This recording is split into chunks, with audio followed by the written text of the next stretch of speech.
Hello friends, VLCC gold bleach review பார்த்துடலாமா? இந்த bleach வந்துட்டு எப்படி ரிசல்ட் கொடுக்குது அப்படின்னு சொல்லிட்டு தான் இந்த வீடியோவில் பார்க்க போகிறோம். இது நான் ஆல்ரெடி வந்துட்டு 1 மந்த்துக்கு முன்னாடியே வாங்கி வச்சுருந்தேன். பட் நான் யூஸ் பண்ணலை. இப்போ தான் வந்துட்டு யூஸ் பண்ண டைம் இருந்துச்சு. அதால் வந்துட்டு இப்போ யூஸ் பண்ண போகிறேன். மோஸ்ட் ஆஃப் த பீப்புள் வந்துட்டு இதை யூஸ் பண்ண மாட்டாங்கன்னு நினைக்கிறேன். ஏன்னா இதே மாதிரி இன்னொரு மாடல் ஒன்று இருக்குது, அதை தான் யூஸ் பண்ணுவாங்கன்னு நினைக்கிறேன். அதோட இமேஜ் வந்து நான் ஸ்க்ரீனில் காட்டுறேன், பார்த்துக்கோங்க. பட் இது எப்படி இருக்குது அப்படின்னு சொல்லிட்டு நம்ம ரிசல்ட் பார்த்துடலாம். இதுக்கு வந்துட்டு இது உள்ளார என்னென்ன இருக்குன்னா, 2 சின்ன சின்ன பேக்கெட் ஒன்று இருக்கும், அதுக்கப்புறம் 2 டப்பா ஒன்று இருக்கும், சின்ன டப்பா ஒன்று, பெரிய டப்பா ஒன்று, அதுக்கப்புறம் அதில் ஸ்பூன் மாதிரி கொடுத்துருப்பாங்க. ஏன்னா இது வந்துட்டு கையில் பட்டால் வந்துட்டு எதனா ஆகிடும் அப்படின்னு சொல்லிட்டு. ஏன்னா நான் வந்துட்டு ஸ்பூனில் யூஸ் பண்ணுறதுக்கு கம்ஃபர்டபுளாக இல்லை அப்படின்னு சொல்லிட்டு கையில் யூஸ் பண்ணி எனக்கு கையில் ரொம்ப ஏதோ அலர்ஜி மாதிரி ஆகிடுச்சி. அதனால் வந்துட்டு கையில் தொடவே வேணாம். இப்போ இது எப்படி யூஸ் பண்ணலான்னு பார்க்கலாம். இதில் வந்துட்டு ஒரு பெரிய பாட்டில் ஒன்று இருக்கும், சின்ன பாட்டில் ஒன்று இருக்கும்னு சொன்னேன். இந்த மாதிரி சின்ன பாட்டிலில் வந்துட்டு பவுடர் மாதிரி ஒன்று இருக்கும், அதை எடுத்து ஒரு டப்பாவில் கொட்டிக்கலாம். இது கொட்டும் போதே பார்த்திங்கன்னா ஸ்மெல்லு வந்துட்டு ரொம்ப மூக்கிலே ஏறிடுச்சு, பயங்கரமாக இருந்துச்சு. அது யாரும் வந்துட்டு அந்த அளவுக்கு ஸ்மெல் பண்ண வேணாம். இந்த டப்பாக்குள்ளே வந்துட்டு க்ரீம் கன்சிஸ்டன்சியில் ஒன்று இருக்கும், க்ரீம் மாதிரி. அதை வந்துட்டு நம்மளுக்கு எவ்வளோ தேவையோ அவ்வளோ எடுத்து அந்த நம்ம பவுடர் கொட்டணும்ல, அதிலே போட்டு அதை மிக்ஸ் பண்ணணும் கொஞ்சம் நேரம். அந்த குட்டி டப்பா மாதிரி இன்னொன்று ஒன்று கொடுத்துருப்பாங்க. ஏன்னா 2 பேர் யூஸ் பண்ணுற மாதிரி இருக்குல்ல, அதனால் வந்துட்டு பாதி வந்துட்டு மட்டும் யூஸ் பண்ணணும், இன்னும் பாதி வந்துட்டு நீங்கள் நெக்ஸ்ட் டைம் வந்துட்டு யூஸ் பண்ண போகிறீங்கன்னா யூஸ் பண்ணிக்கலாம். ஒரு முக்கியமான விஷயம் என்னென்னா, இந்த க்ரீம் நம்ம போடும்போது ரொம்ப சேஃபாக வந்துட்டு போடணும். ஏன்னா வந்துட்டு நம்ம ஃபேஸில் எந்த ஹேரில் பட்டாலுமே அது கலர் சேஞ்ச் ஆகிடும், ஹேர் கலரிங் பண்ண மாதிரி ஆகிடும். அதனால வந்துட்டு ஃபேஸில் ஏதாச்சும் ஹேர் இந்த மாதிரி இருந்துச்சுன்னா ஃபுல்லாக இந்த மாதிரி ரேசர் வச்சுட்டு ரிமூவ் பண்ணிவிடுங்க. அதே மாதிரி தலைக்கும் வந்துட்டு இந்த மாதிரி பேண்ட் எதாவது போட்டுக்கோங்க. எங்கெங்கே ஹேர் இருக்கோ, நீங்கள் எங்கே போட போகிறீங்களோ அந்த இடத்துல கண்டிப்பாக வந்துட்டு ஹேர் எடுத்துடுங்க. ஏன்னா ஃபேஷியல் போட்டு முடிச்சதுக்கப்புறம் அந்த இடம் ஃபுல்லாக அழகாக தெரியும், கலர் மாறிடுது. ஸோ வந்துட்டு நீங்கள் சேஃபாக கேர்ஃபுல்லாக பண்ணுங்கள். அதுக்கப்புறம் வந்துட்டு நான் சொல்லியிருந்தேன்ல, அந்த சின்ன பேக்கெட்டில் ஒரு மாதிரி ஜெல் மாதிரி கொடுத்துருப்பாங்க.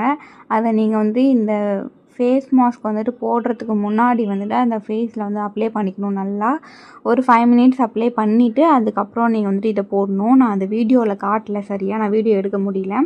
அதுக்கப்புறம் இந்த க்ரீம் அங்கே கொட்டணும்ல, அந்த க்ரீமும் அந்த பவுடரும் சேர்த்து நல்லா கொஞ்சம் நேரம் மிக்ஸ் பண்ணிக்கிட்டு அதுக்கப்புறம் நீங்கள் ஃபேஸில் போடலாம். இது போட ஸ்டார்ட் பண்ணும்போதே எனக்கு ஒரு மாதிரி பயமாகவே இருந்துச்சு, இதால் ஹேரில் பட்டுருமா அப்படின்னு சொல்லிட்டு. அதனால் வந்துட்டு நான் ஃபஸ்ட்டு கன்னத்துலேருந்து ஸ்டார்ட் பண்ணேன் போடலாம் அப்படின்னு சொல்லிட்டு. ஆனால் என்னால் கம்ஃபர்டபுளாக ஸ்பூனை வச்சு போட முடியல, கையை வச்சு தான் யூஸ் பண்ணேன். பட் நீங்கள் வந்துட்டு உங்களால் ஸ்பூன் வச்சு கம்ஃபர்டபுளாக போட முடியும்னா நீங்கள் அதையே யூஸ் பண்ணுங்கள். ஏன்னா வந்துட்டு கையில் எடுத்தால் கையிலே எனக்கு நைட் வரைக்கும் கை ஒரு மாதிரி ரொம்ப சூடாகிடுச்சு, கையெலாம் எரிய ஆரம்பிச்சிடுச்சு. அதனால் நீங்கள் வந்துட்டு யூஸ் பண்ணாதீங்க. நான் ஃபேஸில் போட்ட கொஞ்ச நேரத்துலேயே வந்துட்டு ஃபேஸ் ஃபுல்லாக செம்மையாக எரிய ஆரம்பிச்சிடுச்சு. எனக்கு உங்களுக்கு வந்துட்டு கண்ணு பார்த்தாலே தெரியும், பயங்கரமாக கண் எல்லாமே ரெட் ஆகிட்டு வந்துட்டு தண்ணிலாம் வர ஆரம்பிச்சிடுச்சு. ஆல்ரெடி வந்துட்டு எங்கள் அண்ணா இதை யூஸ் பண்ணால் அவங்களுக்கே வந்துட்டு ஃபேஸ்லாம் ஒரு மாதிரி எரியுது அப்படின்ற மாதிரி சொன்னான். சரி ஓகே, எனக்கு எரியாதுன்னு பார்த்தா செம்ம பயங்கரமாக எரிய ஆரம்பிச்சிடுச்சு. சரி என்ன பண்ணுறதுன்னு பதட்டத்துலேயே வந்துட்டு எனக்கு வந்துட்டு ஐப்ரோஸ்லாம் லைட்டாக பட்டுருச்சு. சரி ஓகேன்னு சொல்லிட்டு டக்குன்னு போட்டுடலான்ட்டு ஃபேஸ் ஃபுல்லாக அப்ளை பண்ணிக்கிட்டேன். இன்னும் பார்த்தா க்ரீம் நிறைய இருந்துச்சு, அதனால் வந்துட்டு நெக் வரைக்கும் அப்ளை பண்ணிக்கலாம் அப்படின்னு சொல்லிட்டு நெக் ஃபுல்லாக அப்ளை பண்ணிக்கிட்டேன். அதுக்கப்புறம் அது ஒரு 5 மினிட்ஸ் அந்த மாதிரி கேப் விட்டு ஒரு டிஷ்யூ பேப்பர் அப்படி ஏதாச்சும் இருந்துச்சுன்னா அதை ஃபுல்லாக ரிமூவ் பண்ணி எடுத்துருங்க. ரொம்ப நேரம் விட வேணாம். அப்பயுமே நான் வந்துட்டு எவ்வளோ கேர்ஃபுல்லாக போட்டுமே எனக்கு வந்துட்டு ஹேர்லலாம் கொஞ்சம் கொஞ்சம் பட்டுருச்சு, ஃபுல் கலர் மாறிடுச்சு எனக்கு. நீங்கள் வந்துட்டு சேஃபாக யூஸ் பண்ணுங்கள். எடுக்கும்போதும் செம்மையாக எரிஞ்சிச்சு ஃபேஸ் ஃபுல்லாக. அதில் இன்னொரு முக்கியமான விஷயம் என்னென்னா, நான் வந்துட்டு முன்னாடி நாளே ஹேர்லாம் ரிமூவ் பண்ணியிருக்கணும். நான் வீடியோ எடுக்கும்போது தான் வந்துட்டு எனக்கு ஞாபகம் வந்துச்சு ஃபேஸில் ரிமூவ் பண்ணணும்னு சொல்லிட்டு. ஏன்னா அப்போவே நான் ரேசர் வச்சு ஹேர்லாம் ரிமூவ் பண்ணிவிட்டு அப்போவே இது போட்டதால் எனக்கு இன்னும் கொஞ்சம் ரொம்ப ஒரு மாதிரி எரிய ஆரம்பிச்சிருச்சு. சரி ஓகே, நெக்ஸ்ட் டைம் கரெக்டாக பண்ணிடலாம் அப்படின்னு சொல்லிட்டு லாஸ்ட்டாக போடுறதுக்கு வந்துட்டு ஒரு ஜெல் மாதிரி கொடுத்துருப்பாங்க, பெரிய பேக்கெட்டு. சின்ன பேக்கெட்டாக இருக்கிறது வந்துட்டு ஃபஸ்ட்லேயே போட்டுடணும், பெரிய பேக்கெட்டாக இருக்கிறது வந்துட்டு லாஸ்ட்டில் எல்லாமே போட்டதுக்கப்புறம் போடணும். நீங்கள் அந்த பாக்ஸ்லேயே வந்துட்டு நீங்கள் படித்து பார்த்து யூஸ் பண்ணிக்கோங்க. லாஸ்ட்டாக இந்த ஜெல் போட்டு முடிச்சதுக்கப்புறம் நீங்கள் சன்னில் எங்கேயும் பெருசாக போக வேணாம், அவாய்ட் பண்ணிக்கோங்க. அதுக்கப்புறம் இது வந்து ஒரு 12 hours அந்த மாதிரி முடிஞ்ச அளவுக்கு கொஞ்சம் நேரம் வந்துட்டு ஃபேஸ் வாஷ் பண்ண வேணாம். அவ்வளோதான். இதோட ரிசல்ட் வந்துட்டு நீங்களே பார்த்துருப்பீங்க. ஓரளவுக்கு ஓகே தான், பட் வந்துட்டு ஃபேஸில் வந்துட்டு ரொம்ப எரியுது, பார்த்து சேஃபாக யூஸ் பண்ணிக்கோங்க. Okay, Tata, bye bye.